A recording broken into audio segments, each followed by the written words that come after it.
to the Insurance Town podcast. I'm so glad that you are hanging out with us.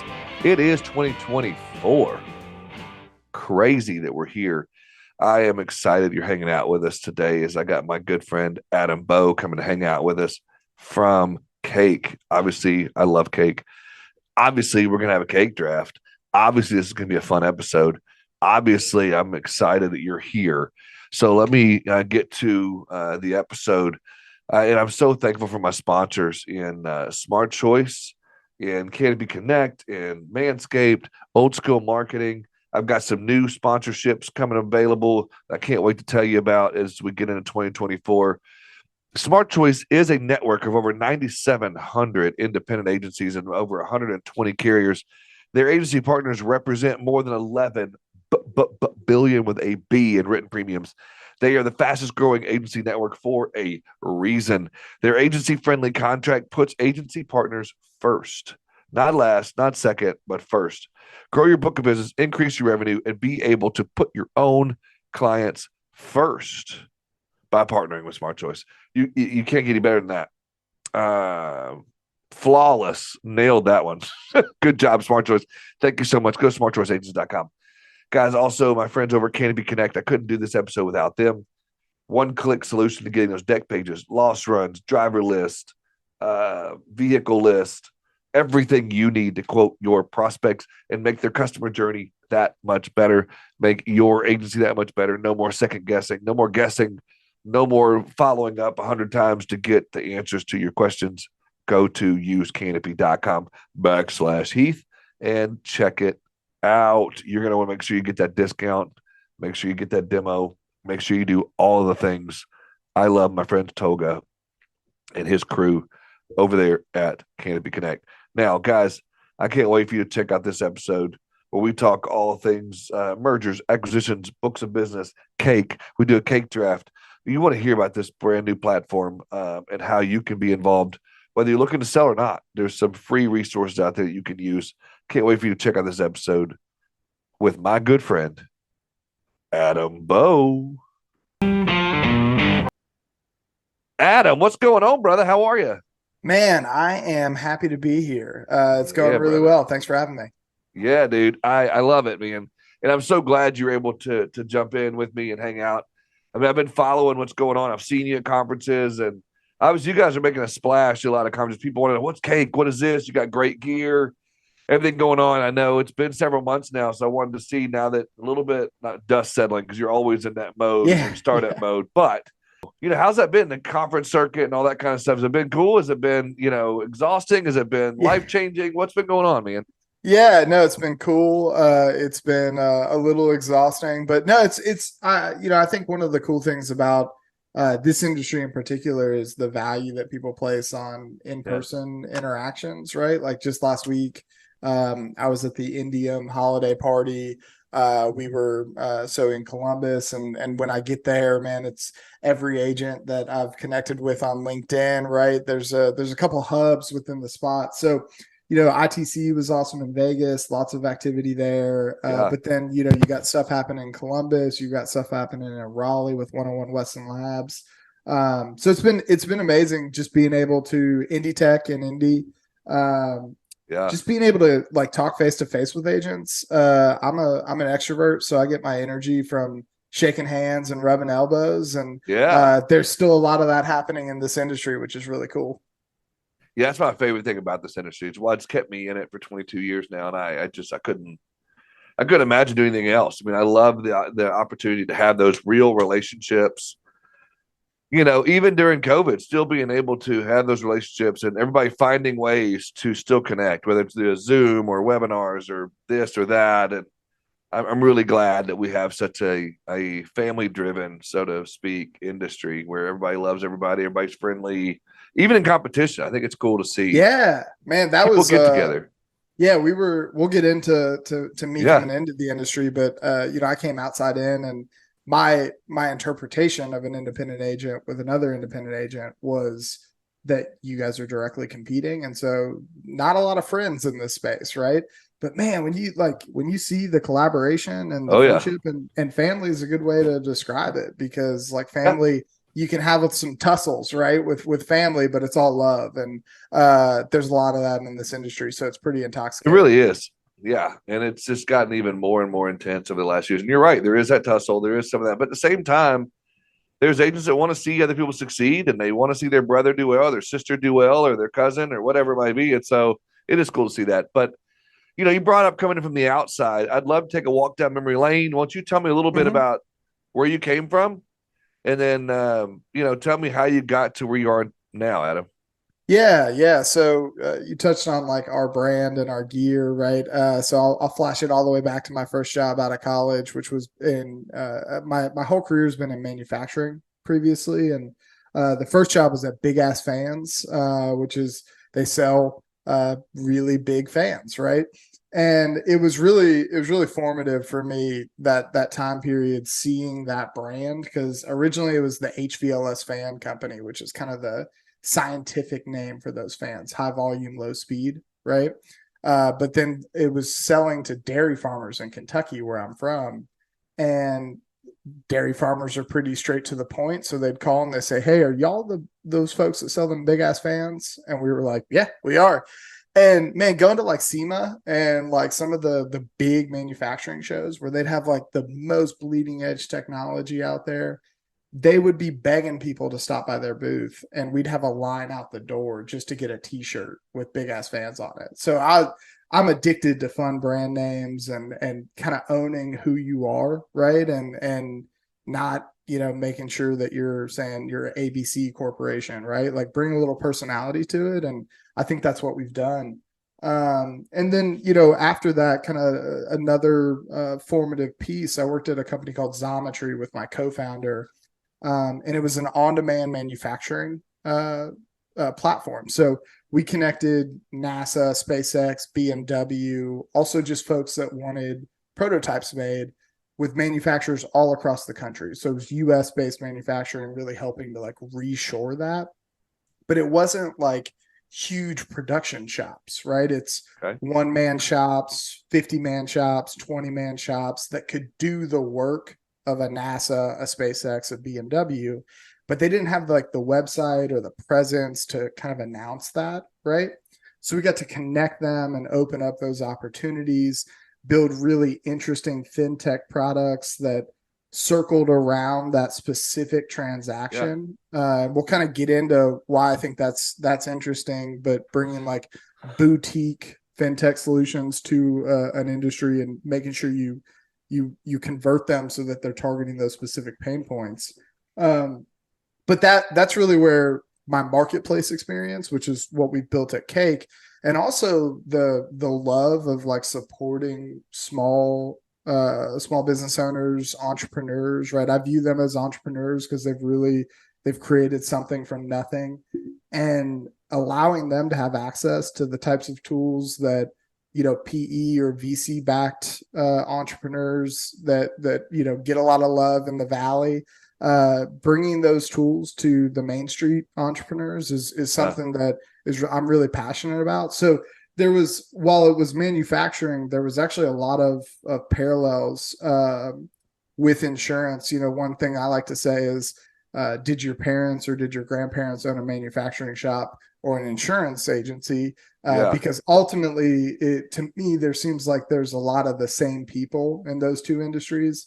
It's just dependent on kind of, what they were introduced to first. So I feel at home in the industry so far. Dude, that's awesome. I love to hear where you're coming from. And I've seen, I didn't realize it was, started in farming, but I've seen those big ass fans in like restaurants and bars and whatnot. Yeah. You'll see them there. And, I always thought they were super cool. I have some friends of mine in the fan space, but those are interesting fans. And so I could imagine, once that name was out there, that the marketing ideas and the things like that had to have been cool, especially like you said, the Oh man. t-shirts, and it was probably pretty fun. What my first job, we won't spend too much time on it, but my first job was cold calling for Big Ass Fans. So they dropped me Yeah. in Dallas, and I'd like Yeah. Google Maps an industrial park, to figure out the spots to hit. And we had these little foam donkeys called Yeah. Fanny. Our mascot was called Fanny. We had these foam donkeys that said Big Ass Fans on them. And I figured out pretty quick that you couldn't get past a receptionist. It was really hard. And so I'd Yeah. walk up and I'd have a donkey kind of behind my back, and I'd say, "Hey, is Jim in? I'd like to have a meeting with him." And she'd be like, "No, he's busy." And I'd be like, "Dang, man, he was supposed to squeeze my ass today." And I'd pull up the phone donkey, and man, like receptionists would like immediately they start laughing. Dude, it shocked them. And like I would get so many meetings just like being fun like that, Yeah, of course. Brand. And now sometimes we ended up having to create the no ass package because not everybody loved that kind of crass humor, but for the most part, a lot of people did. So, kind of thinking about different ways to try to break through. Right. It was fun. So that's hilarious. Yeah. I love that. And so you come from that kind of background in the cold calling. There's a lot of the similarities there in the insurance industry as well. And, being able to understand that's probably give you a little leg up and jumping into this space. And so I can only imagine, and I can only dream and think of why and how you came up. Obviously you mentioned loving, unique names and being able to have some fun with it, but the name of Cake, and I'm sure you've answered this question 6,000 times. If you want to gloss over it, we can just edit this part out, but just a quick high level, the name Cake, I'm guessing, I guess I know why, but I'd love for you to tell the story if you don't mind. If not, I can edit it out. No, it's fine. A couple ways. So, I mean, like, I don't know, it's hard to like pinpoint the exact moment, but like what we were circling around were like two concepts. Is one, I looked at a book of business. So when I was like exposed to M&A within insurance, right? You see that it happens a lot in the kind of top of the market, right? $10 million and plus agencies, Hub, Accusure, NFP, all those folks buying lots of big folks, right? And so, and it's not as accessible within, kind of the medium to small to micro agencies. Right. So I was digging at that. And then I started looking at a book of business and I was like, okay, this thing actually lends itself to slicing and dicing. So basically like a carrier book or a line of business or like a type of policy or a state, right? Like you can kind of cut this thing vertically or horizontal. So there's this slice concept, right? And then through slices, there's this concept of have your cake and eat it too. So what I saw was that the only option for agents when they wanted to access liquidity that they've built in their book is that you got to sell the whole thing, right? Right. And then you have an entrepreneur who's now working for someone else or forced into retirement, right? Yep. And so I was like, well, man, if you could slice it and sell a piece of it and then keep the rest, right? You get to have your cake and eat it too, which we've actually got trademarked in the insurance space. So there was, that kind of phrasing, right? And then there's slices of cake and so we, there was a couple iterations of this, but that's ultimately like what kind of drove us down the cake name. I love it. Yeah. I think it's great. When I first saw you guys, I forget which trade show, I've seen you in a couple of different ones. I really thought, man, that is just genius. And because you're right. A lot of people don't think about that. They think of when you sell your book or you buy your book, you got to buy the whole damn thing. I mean, they just think you got to gobble it all up. You got to eat the whole cake. Whether it's good, bad, or ugly, you've got to take it all. And you got to take the warts and all. But you're right. And first I thought about this, I heard about this was, you're new to the space, but even having like a lot of these captive agencies or exclusive agencies, like maybe it's Farmers, maybe it's Nationwide. They would have their Nationwide book, but they'd also have this book of E&S over here or this other book of brokered business that didn't fit with their captive or their exclusive. And sometimes you could sell that piece off. And so I would hear of that. And I'm like, oh, I guess you can do that. And then I'd get into, I've been, like I said, I've been in this space for 20 something years. And I would hear people like, I bought a farming book from such and such, or I bought a book of restaurant business from such and such or whatever. And I was like, I never thought about just buying this. Or, we're losing our auto owner's contract, so we're going to sell it off here, instead of having to remarket the whole book. And, so it's interesting to hear about the slicing and think about it from a slicing standpoint and from a cake standpoint. So you're right. I think that's a really clever name, a really cool opportunity. And I've also, I've sold 2 books of businesses, but mine was complete sales, Yeah. and also purchased a book of business, same thing, just bought the whole thing. So I never thought about it from that perspective, really. I mean, I did, but Cake's a great name. Well, if you think about it too, like it all comes back to, I think that anybody that has like the guts to start something new, right? Like they are smart, strategic business Yeah, people. And so I want to give them the strategic flexibility to build the book that they want to kind of grow over time and yeah, focus on those niches, right? But I also look at like I think it's a win-win-win situation because like if you got kind of a main street agency, you cover a little bit of everything, right? You might have a best friend who's in commercial trucking, right? They got like a trucking business. Well, that's like the commissions on that are juicy, but the servicing on that can be complex, right? yep. And so you can get suckered into the commissions. And really, when you're looking at your P&L, you're like, man, I'm spending a bunch of time sending a certificate of insurance and all that kind of stuff. Where you've got someone down the street who almost exclusively focuses on commercial trucking, right? So what happens is you get really like great liquidity, you get cash for that. That agency that focuses on it gets to grow their niche. And ultimately, the end user probably gets better service and better rates because that person's got a bigger commercial trucking book, right? And so it's about that flexibility and control for them to view Yeah. their book and their agency strategically. But it's interesting because marketplaces don't change user behavior at the start. You look at Uber, they were just a fancier, potentially safer way to taxi, right? But it was just a gloss over the taxi Yeah, yeah, yeah. experience, right?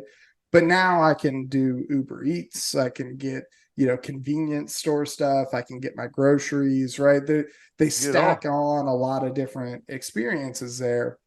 And so, with Cake, there's this really big wave of folks that are, reaching retirement age that need and have to have their hard work honored and valued because largely this is the asset that they're going to retire on. So you're likely going to see more full book transactions over the short term because you've got a big group of folks Yeah, that are retiring. But even in that scenario where it's a full book transaction, you could maximize the value of the slices that you have within your book by selling potentially to multiple buyers. So it doesn't lock you out of that fractional transaction, but largely what we think we'll see over and what has played out post launch is folks listing full books and kind of single buyers, maybe 2 buyers, right?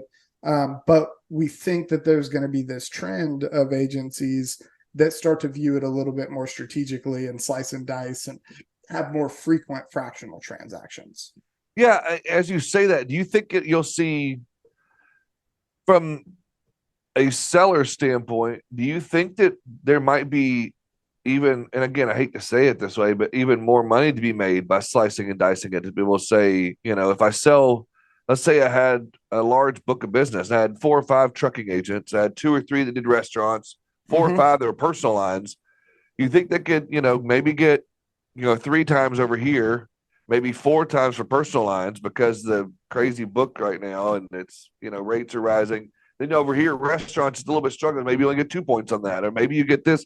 Do you see maybe something like that? Yeah, I think it's very like situation specific, but that situation's real, right? Yeah, And I think 100%. like the core, like one of the core pieces of this, I think, is the flexibility to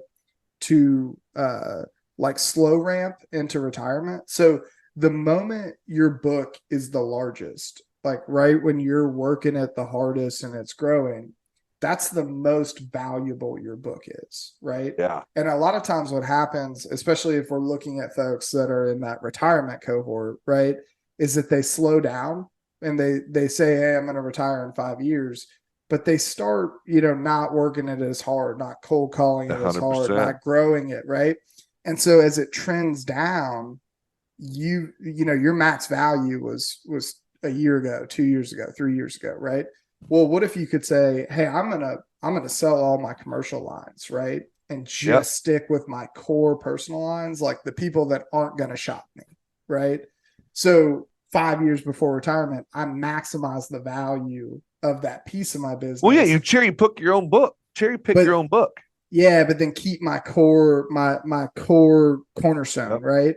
And then when it's time to retire, I got that cornerstone group that I can strategically place and say, hey, look, this is really valuable because I'm going to handle personally these folks. I'm going to introduce you. There's not going to be a lot of churn because we're going to have a real clean pass off of that relationship, right? And so it's a staged retirement. So I think there's a couple different ways that you can maximize value by looking at it as slices, but then there will be cases where the core, the full book, right, and one buyer and having a transaction there, that's your maximum value. So I'm not saying that slices is right all the time, but it's another feather, another arrow in the, in the satchel for them to have for that strategy to maximize their value. Yeah.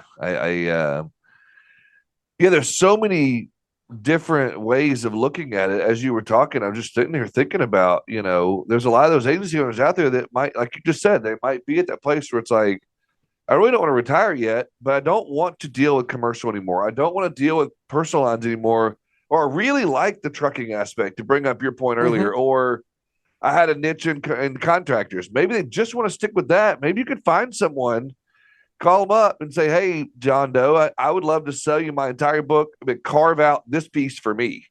Yeah. Let me keep my, my contractor book, and you can have all the other 2.5 million revenue. Let me keep this million in revenue or whatever. And you can work out deals like that. Yeah. And you're hitting at something that's about to launch on Cake. So don't call them up, come to Cake, because what we've got so far is that we right now sellers can list on the platform and buyers can view those listings and then engage with the seller and start to negotiate and go through that transaction.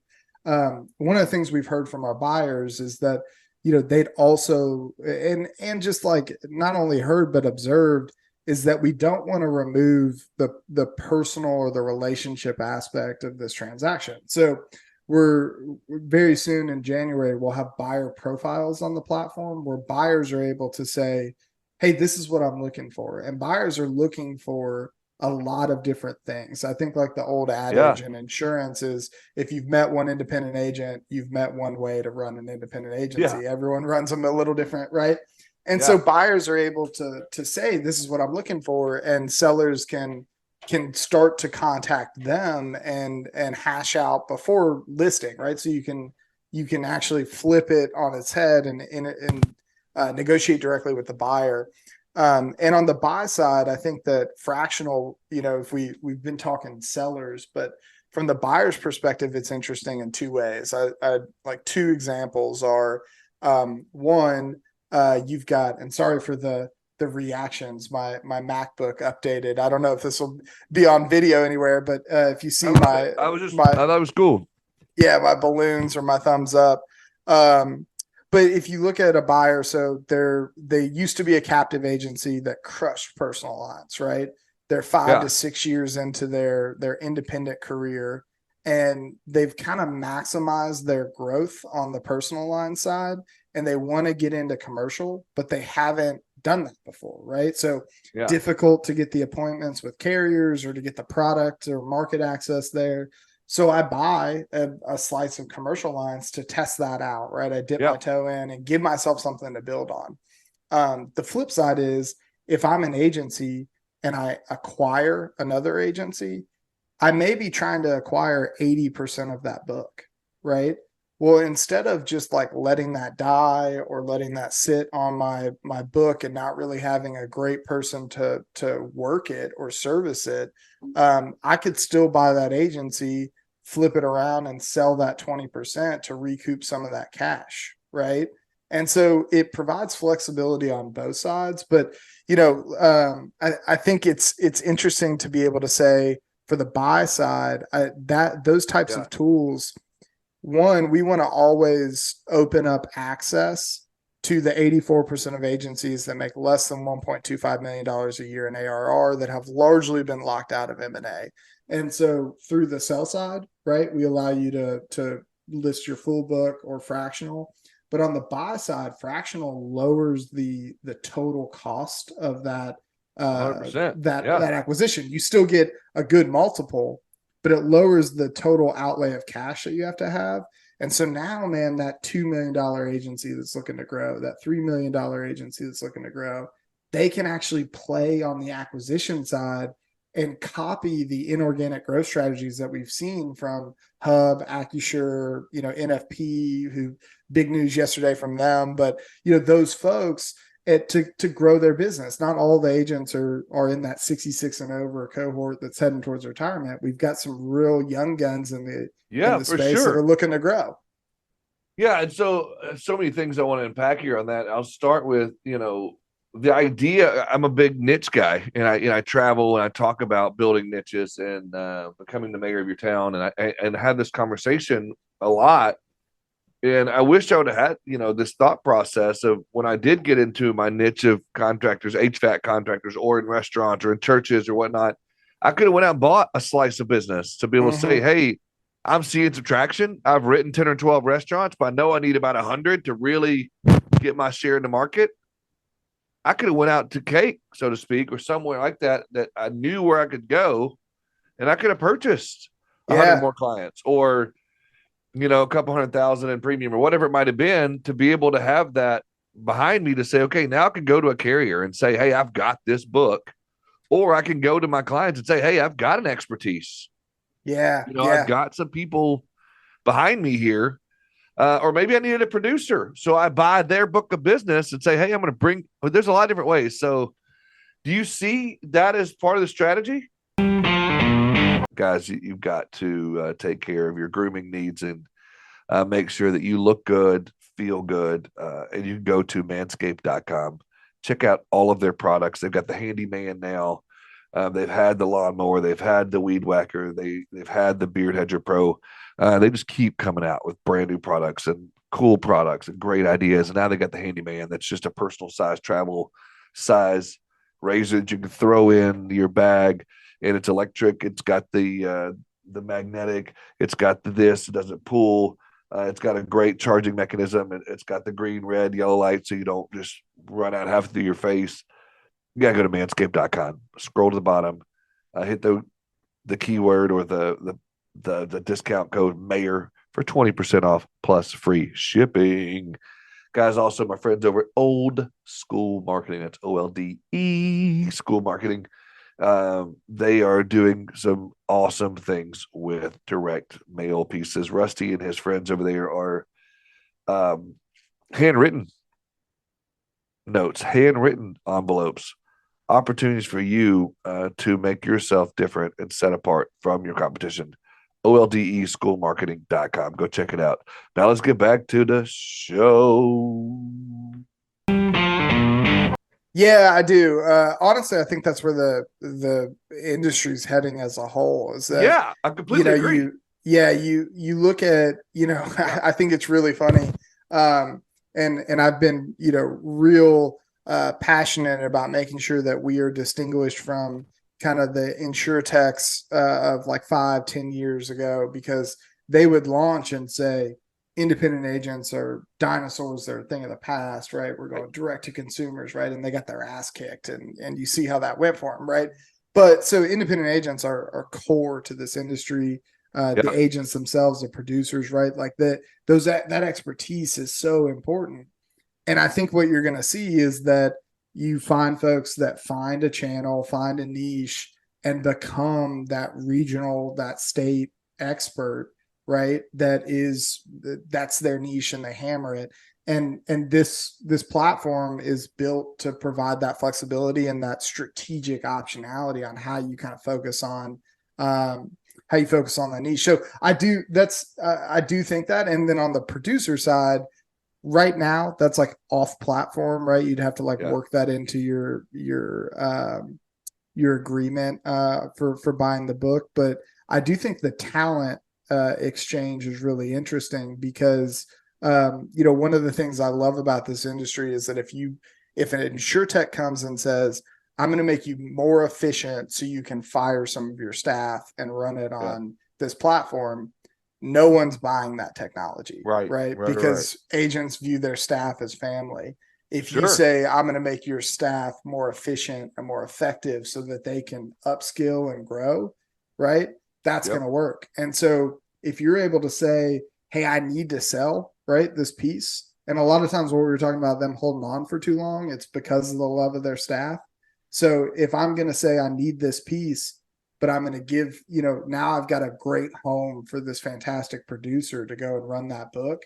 That's a really compelling situation for both the agency owner, the new, agency that's taken on that book, and that producer that gets to, join an agency at a different growth stage, right? 100%. But then also, the same vein, a lot of people have a hard time right now in the industry of attracting talent. Let's say that you say, okay, I'm going to bring, Adam, I'm going to bring you into the agency and I'm going to give you $1 million book of business that I just purchased, or you go out and find it. Hey, I need to go on Cake, got this play. I don't know the platform yet. You're about to tell me, but, hey, I'm looking for a $1 million revenue book of business to purchase at this valuation or this mark, whatever.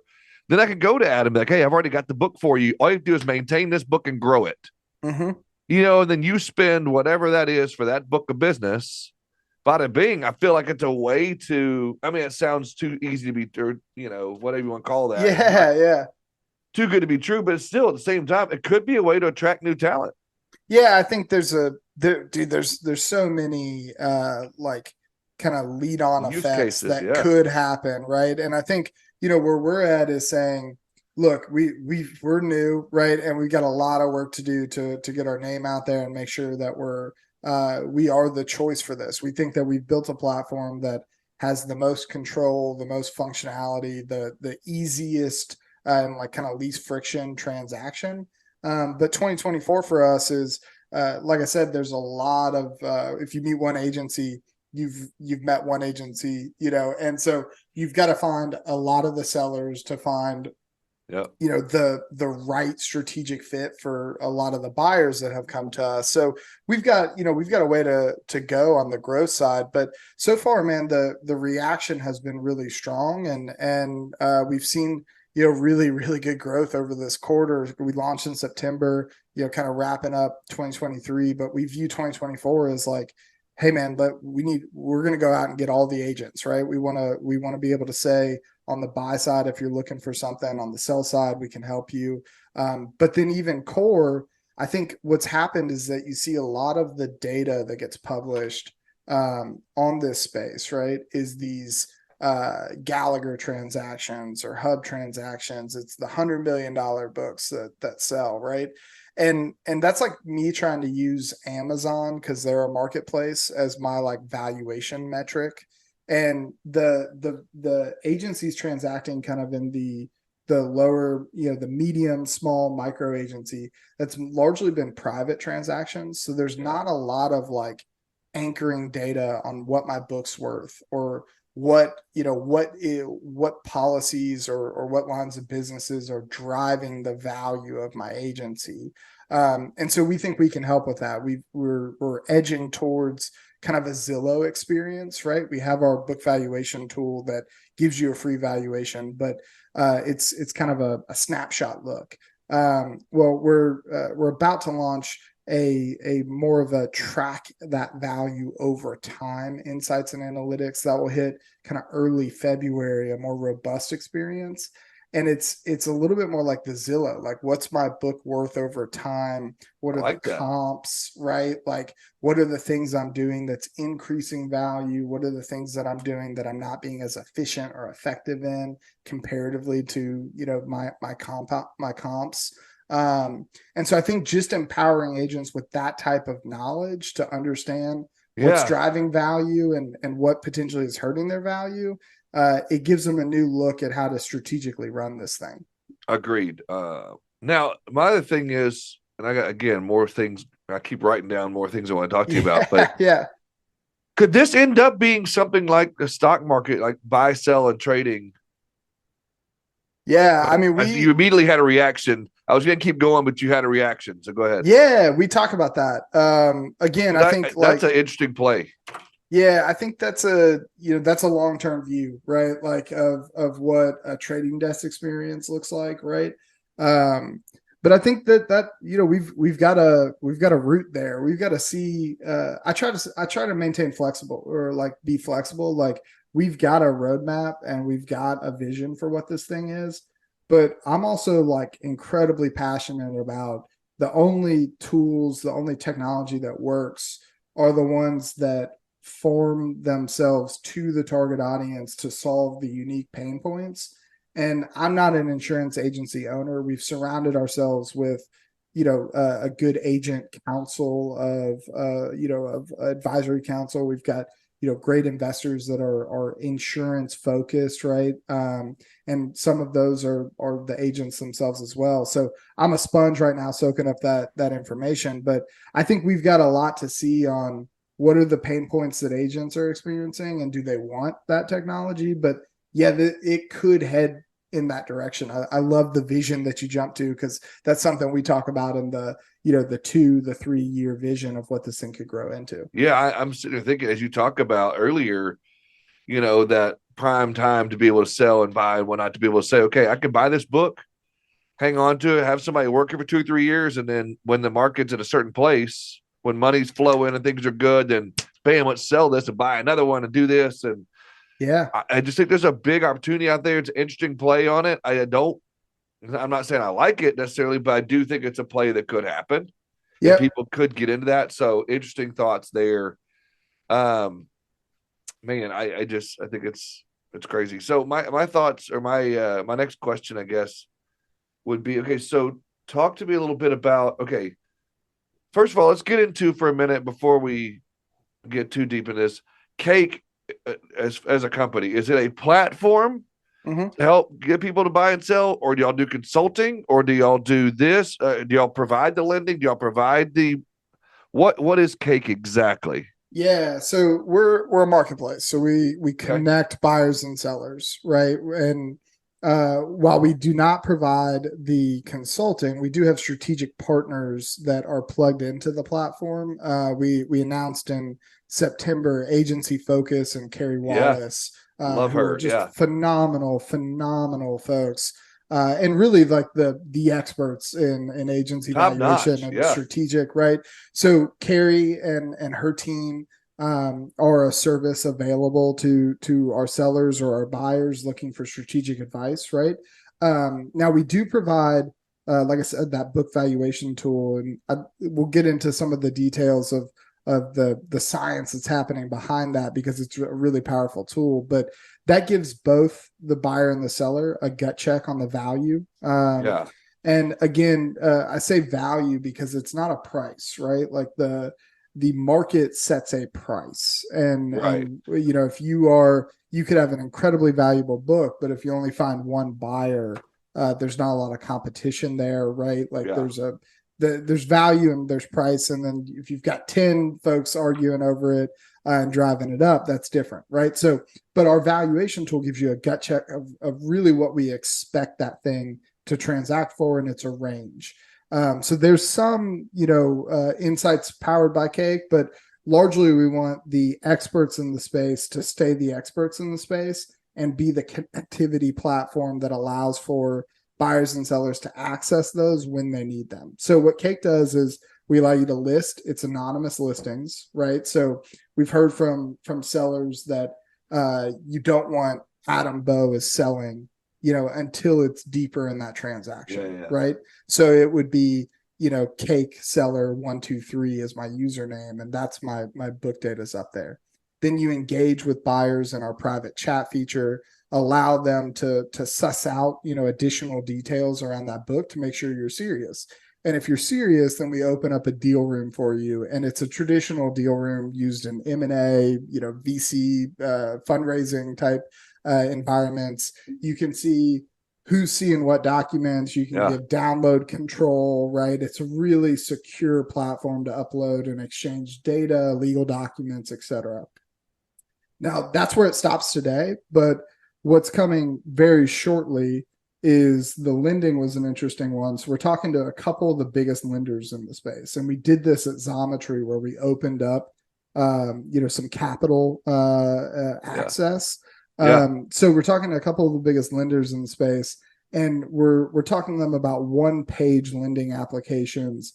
But Okay. Cake would have where we're able to capture the data around that transaction and go ahead and send that to the lenders because we know the underwriting data that they need, right? So all of that's able to happen on platform, and then you get those funds within, right at that transaction when you need it. And then the second piece is our escrow product and kind of on-platform transaction. So we yanked the emergency brakes on this because, to me, I want to make sure we're very cautious that we're positively impacting the industry, right? And so I don't want an agent making a transaction without really understanding the full impact of that transaction. It's a Yeah. large financial decision, right? So what we said, excuse me, was first, 6 months or so, right? We are going to open this up for buyers and sellers to connect and provide an incredible platform for that connectivity and a lot of the services. But we're also going to get really deep with our sellers and our buyers in a way that we likely won't when we're at scale, right? So I'm on the phone all the time talking to the sellers that are, how they're engaging with the buyers. I'm Yeah. answering questions on the buy side. And we're making sure to kind of smooth the rough edges of our platform, but also understand all of the unique pain points, right? Now we feel like we've got a good grasp of it at this point, but we've still got probably 2 months or so, 3 months or so before we'll start beta testing that on-platform escrow product.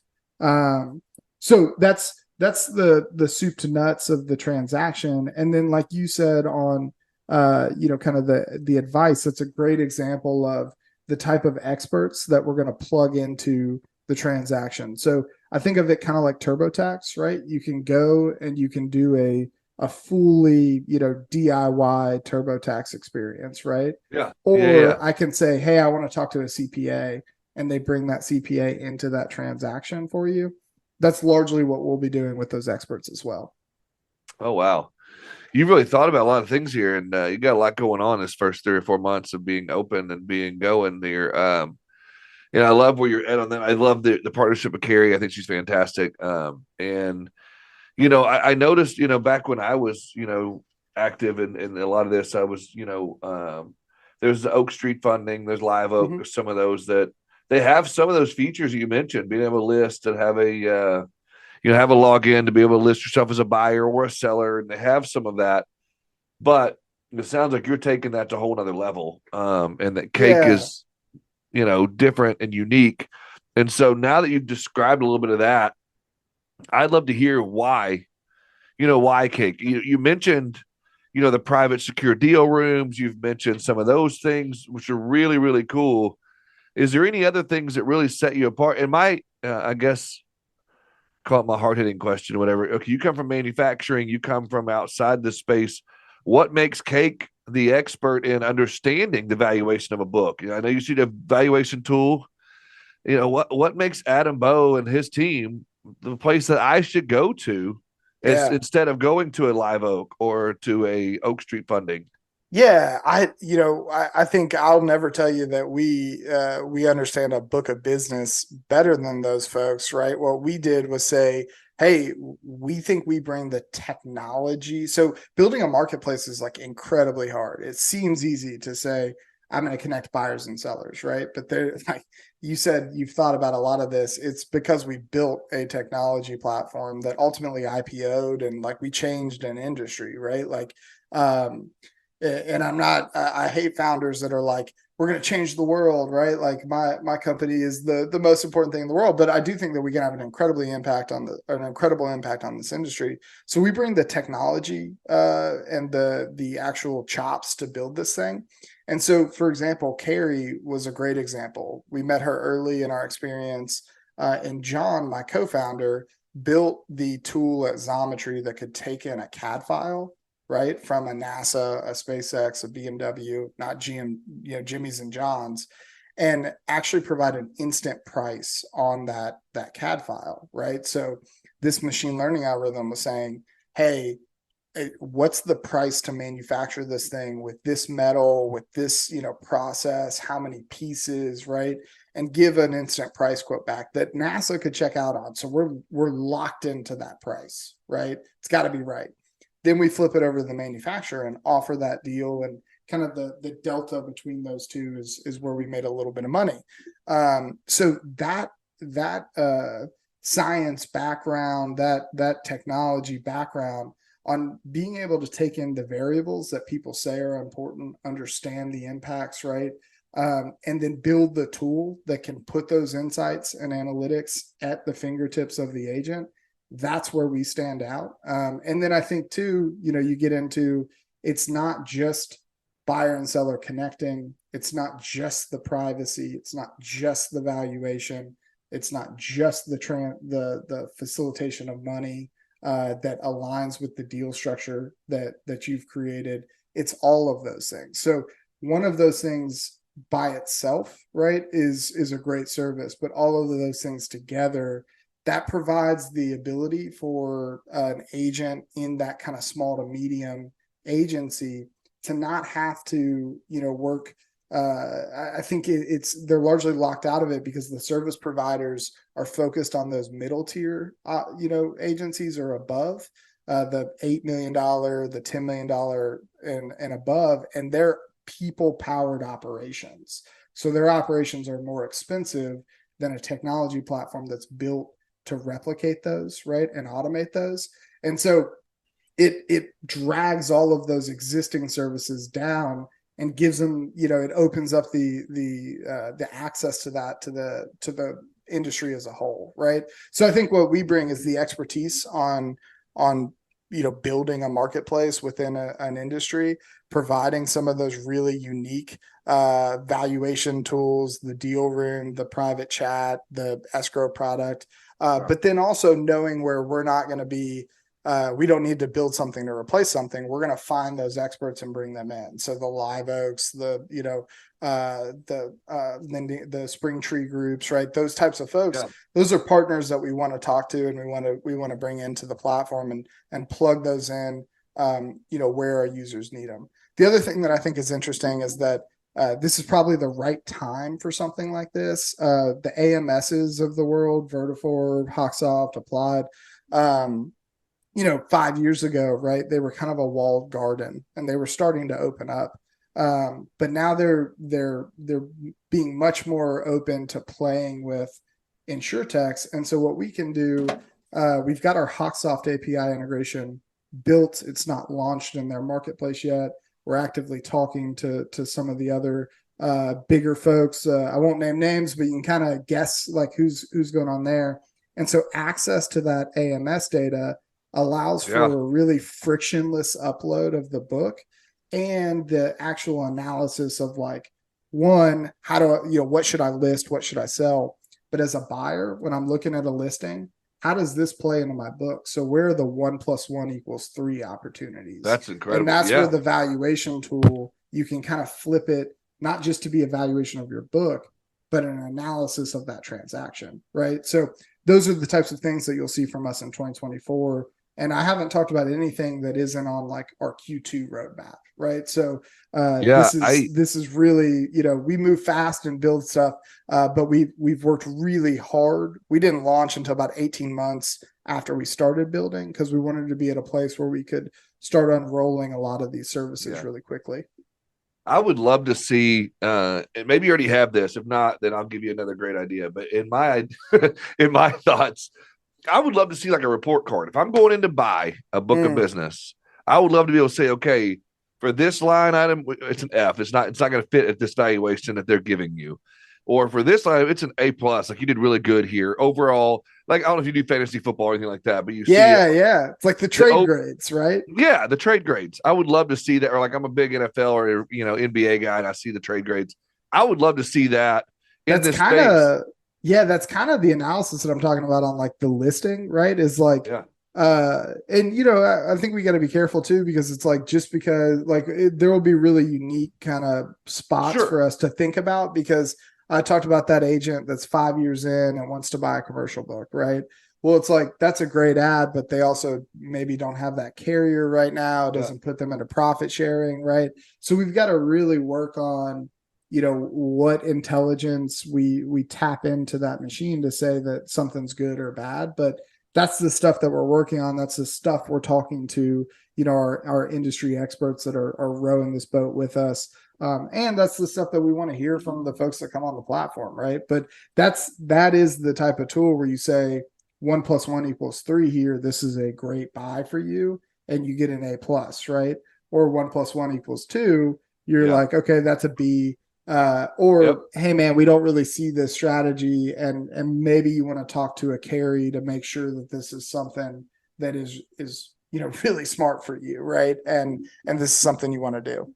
Right. No, I think you're right. I think there's so much there, and I would love to see that, because I think a lot of people they question those transactions, or they make a bad move on their own book or their own purchase, and so it just makes it one of those things that's a little bit scary, a little sus, like, oh shoot, do I need this? Do I not need to do this?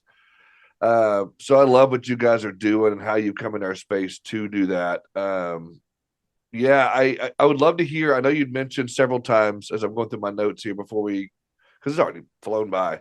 Yeah. Crazy. I would love to get into. I know you'd mentioned the evaluation tool. Is there anything that we haven't, or anything you want to dive into deeper on that and what that is, as we talk a little bit more about what Cake is and what they're doing and what you guys are doing? Is there anything you haven't touched on with the evaluation tool? Not too much. I mean, I think we've covered a lot of it. I would say the one, depending on when this episode airs, right? Like we're a startup. We're actively churning out UI and product updates. Right now, the experience of the book valuation tool feels like a calculator, right? And there's a couple calculators out there, but what you'll see is that when you go to those calculators, it's like, if you go to the code on them, right, it's just like always equals ×2, always equals ×1. That's not what we have, right? Like I touched on my co-founder, John Clemens, his background in building those really intelligent machine learning algorithms.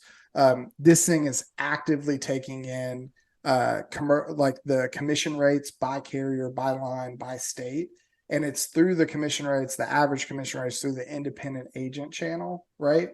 And so this is giving you like a really good look at your locale impact, right? It's not nationwide, right? It's progressive homeowners in Alabama versus progressive homeowners in Minneapolis, right?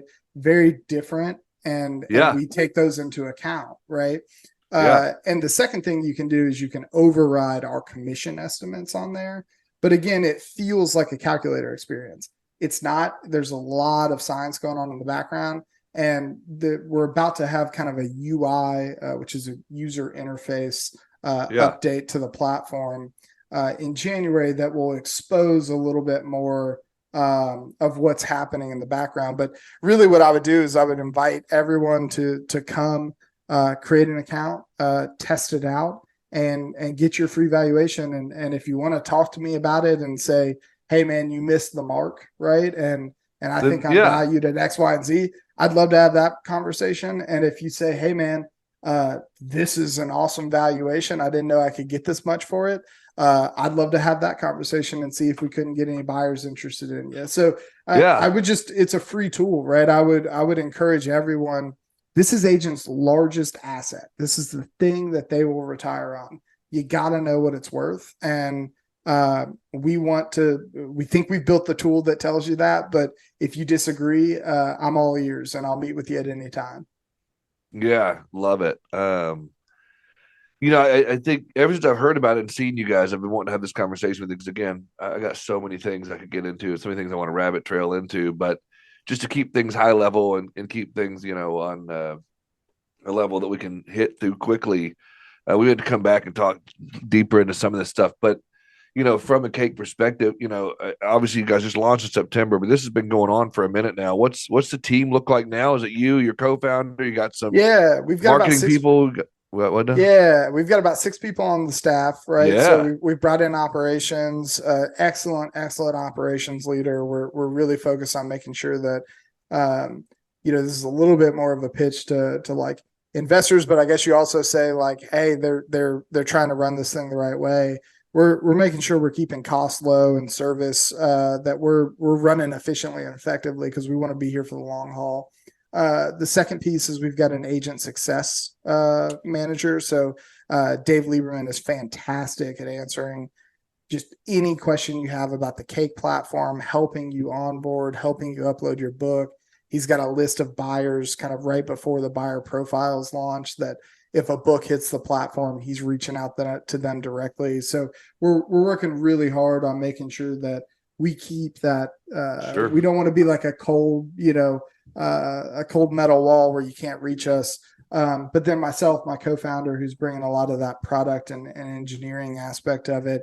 And then we've got some marketing support as well. So you'll see us really, I think, grow a little bit in Q1, but we've got the right team to attack 2024 right now. And so now we've just got to take the strategies we've got and go make it happen, Now, yeah, I think it's great. Does it cost anything to join the platform as a buyer or a seller? Yeah. So right now, actually, no. I'm not running a nonprofit, but like I said, I viewed this kind of early launch period as we really wanted to gather feedback. So in February, when buyer profiles are kind of active and launched, buyers will pay $40 a month, $39.99 to have a published profile, right, and be able to interact with sellers. Now, some of that is that we want to make sure buyers are serious. We have to provide a service to our sellers as well, that they've got skin in the game.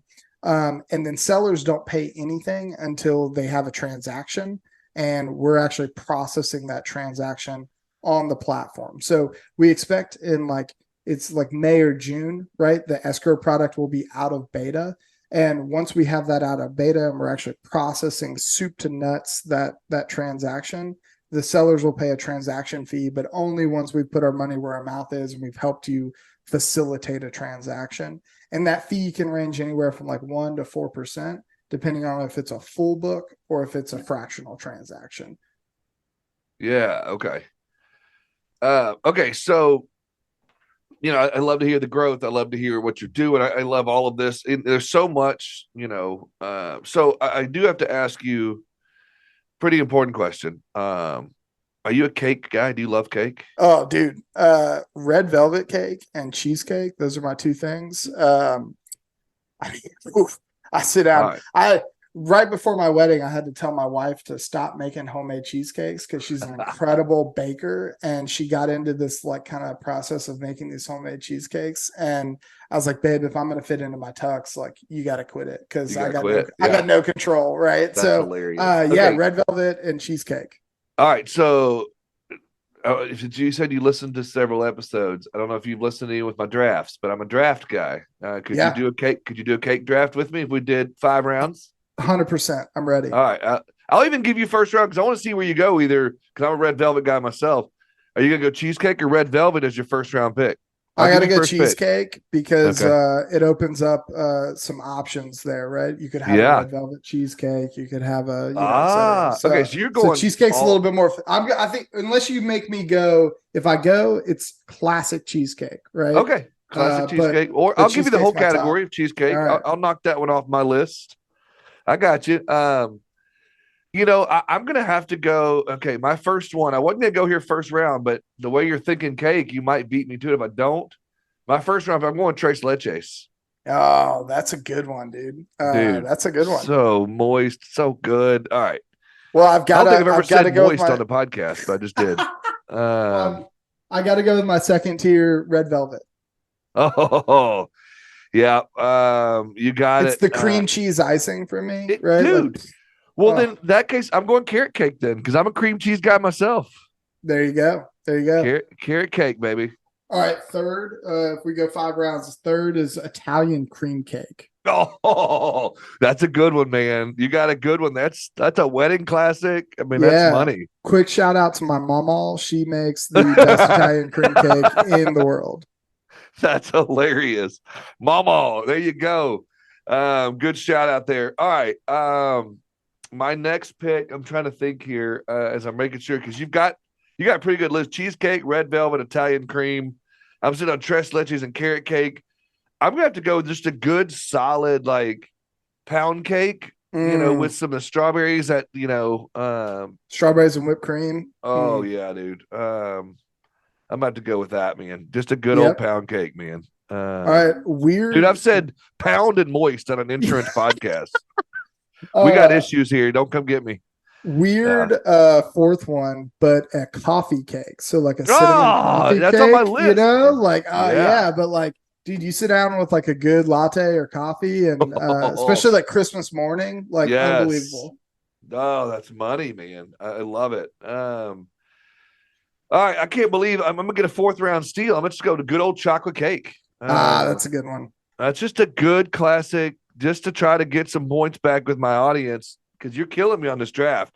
But I gotta get a classic chocolate cake in there. Got to. All right. Yeah. So your last pick. Sweet tooth. I like ice cream cake. Oh, like a Baskin Robbins style ice cream cake? So my a shout out to Mama, but she takes She takes angel food cake and she takes she pounds it into a bowl upside down, and then she dumps the ice cream in the middle and then freezes it, flips it over, and then ices it. And so it's like pounded angel food cake with ice. It's unbelievable. Oh, flip it and reverse it. Man, yeah, that sounds amazing. I'm gonna have to try that when I get home. I gotta write that one down. All righty. I'm gonna go with just an odd one that some people like it, some people don't. I happen to love it. I'm a good pineapple upside down cake kind of guy. You mentioned flip it and reverse it. Yeah. I'm going pineapple upside down cake just because it's such a unique, interesting cake. But I'm going with it. That's a good one, man. Man. I think I won though. I think you did. Just the first three picks alone, even with the wedding cake, the Italian cream. I mean, that's just, I didn't even think about that one. Yeah. But everybody loves wedding cake. Yep. But I appreciate you being here with us today, and I wish you the best. I'll have to bring you back in and give us a little update on everything and how things are going. I can't wait, man. Thanks for having me. I look forward to that gear too. I can't wait. I got you. Yeah, buddy. Have a good one, bro. See ya.